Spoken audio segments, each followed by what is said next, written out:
আমার আগে আমরা, আমাদের আগে দেশ, সবার আগে বাংলাদেশ।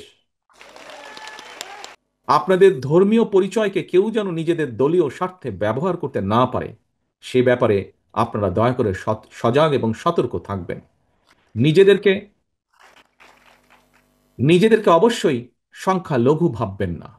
একজন বাংলাদেশী হিসাবে এই স্বাধীন বাংলাদেশে আপনার, আমার, আমাদের সবার অধিকার সমান। ব্যক্তি কিংবা দলীয় স্বার্থ নয়। বিএনপির কাছে অবশ্যই দেশ এবং জনগণের স্বার্থই সবচেয়ে অগ্রাধিকার।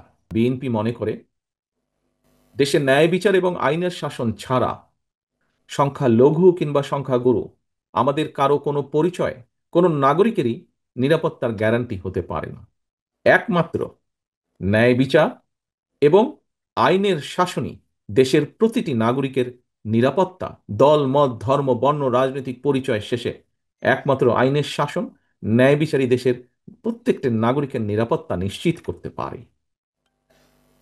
ফ্যাসিবাদ বা স্বৈরাচার মুক্ত বাংলাদেশে বর্তমানে মুসলমান, হিন্দু, বৌদ্ধ, খ্রিস্টান প্রতিটি ধর্মের প্রতিটি মানুষের অধিকার প্রতিষ্ঠার জন্য, গণতন্ত্র, ন্যায় বিচার এবং আইনের শাসন প্রতিষ্ঠার জন্য একটি বিশাল সুযোগ অপেক্ষমান।